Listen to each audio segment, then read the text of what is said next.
है, भाग रहा है, भाग रहा है, भाग रहा है। हुमायूं कबीर जो है बीजेपी का आदमी है, ये बंगाल का माहौल खराब करने मांग रहा है। আর সেই ব্রিগেড মাঠ আজকে পরিদর্শনে এসেছিলেন হুমায়ুন কবিরকে দেখে বিজেপির দালাল বলে কটাক্ষ করছেন এবং আগামী দিনেও ওনাকে আরো সচেতন হতে হবে।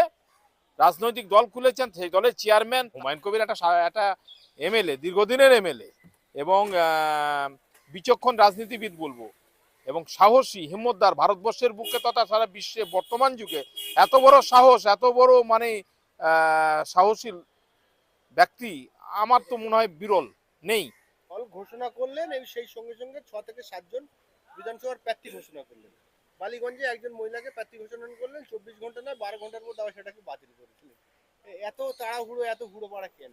দেখুন, এটা উনি তো রাজনীতিবিদ, তবে আমাদের সাধারণ লোক হিসাবে বা আমরা যেরকম মানে সচেতন নাগরিকই বলবো হিসাবে হুমায়ুন কবির একটু বড্ড তাড়াহুড়ো।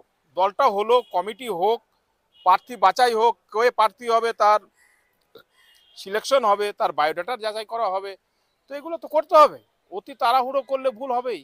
তার জন্য তার একটা এরকম একটা মহিলাকে যে উনি প্রার্থী করলেন, তারপর প্রার্থীপদ প্রত্যাহার করে নিলেন, তো এটা দলের কাছে ওনার কাছে একটা খারাপ বার্তাই বলবো।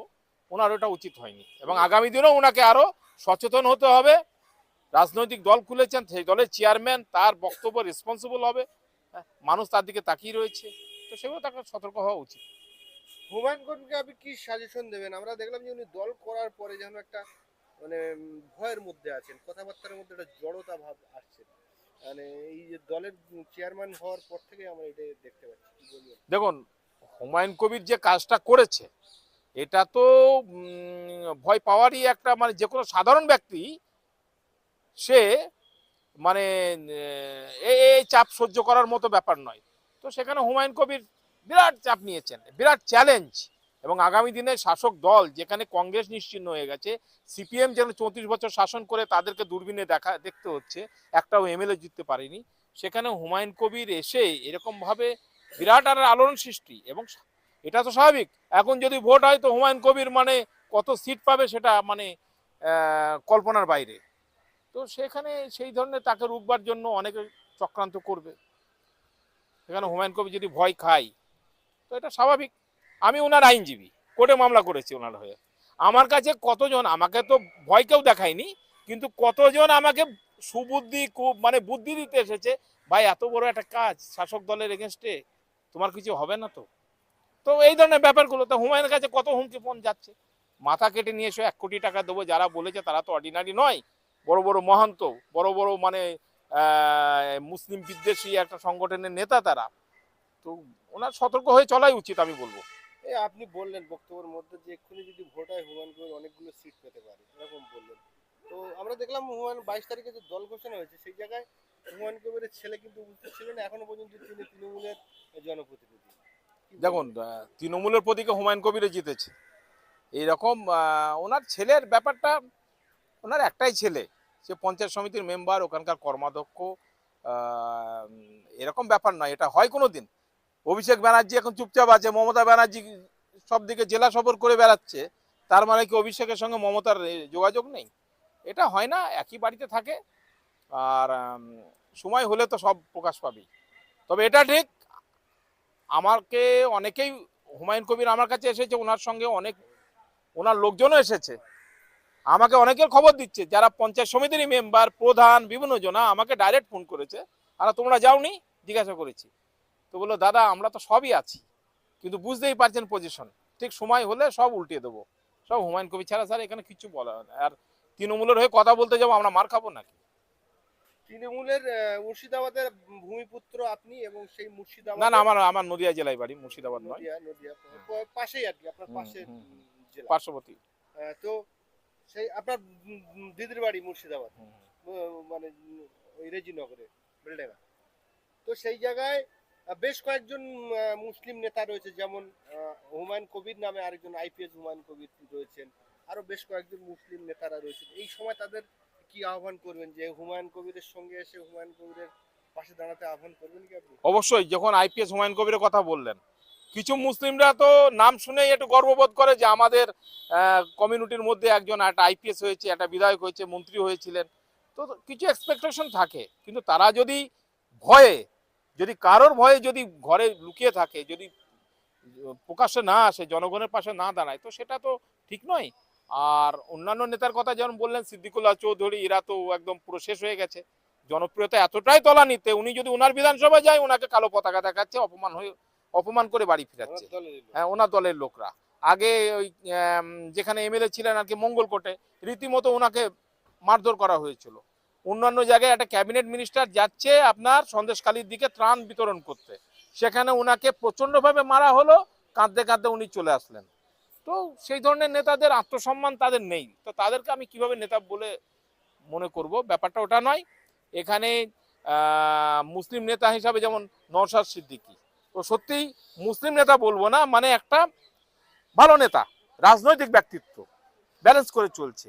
মুসলিম ধর্মগুরু তহা সিদ্দিকী, আজকে সে সবুজ বাতি গাড়িটাও কিন্তু এই রাজ্য সরকারের দৌলতে উনি ব্যবহার করছেন, কিন্তু সেগুলোকে তোয়াক্কা না করে ও সত্য কথাটা বলছে। ঠিকই আছে।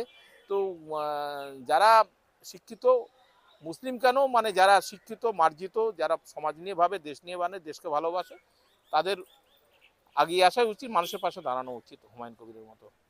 আর শেষ যে মামলা করেছিলেন জনস্বার্থ মামলা, হাওড়ার কুনন রাজা নাকি এমন ভদ্রলোক, সেই ভদ্রলোকের আমরা কোনো পরিচয় এখনো পর্যন্ত বা সামনাসামনি দেখার সৌভাগ্য আমাদের না, আমিও দেখিনি, কোর্টে যখন হিয়ারিং করলাম তো সেই লোকটাকে দেখলাম না, কিন্তু সে তো রয়েছেই, সেটা তো এফিডেভিট করেছে, তার আধার কার্ড দেওয়া আছে, সমস্ত কিছুই।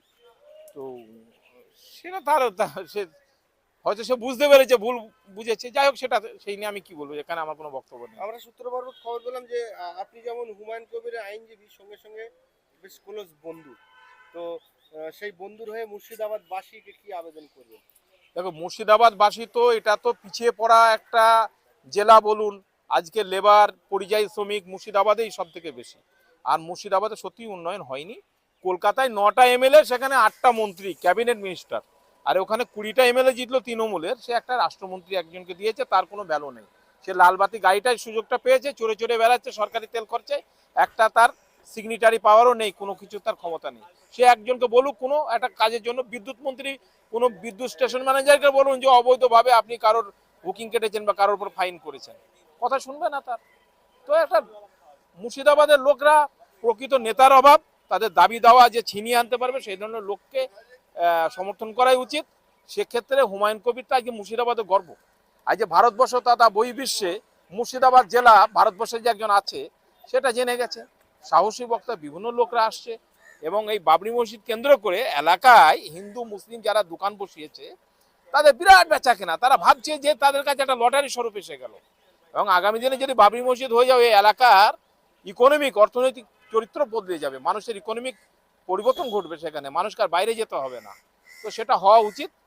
আর আমিও হুমায়ুন কবির সাহেবকে বলবো যে যে ইস্যু নিয়ে উনি প্রথমে এসছেন বাবরি মসজিদ, এটাকে আপনি সমস্ত কাগজপত্র তৈরি করে প্রসেস করুন, তার বাবরি মসজিদের কাজটাকে শুরু করে দিন।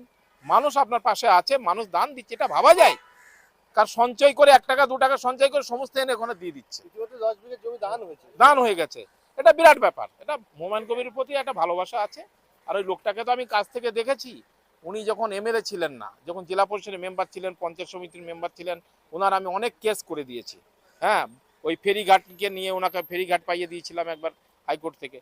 তো সেই লোকটা দেখেছি সাহসে বরাবরই আছে, মানুষকে নিয়ে চলে একটা লোক। সেখানে তার জন্য কোনো মানে তৃণমূল, বিজেপি কোনো দল দেখছে না। হুমায়ুন কবির বলছে যা, ও যদি বিজেপি করে বিজেপিকেই ভোট দেবো, যে যাই উস্কানি দেখ।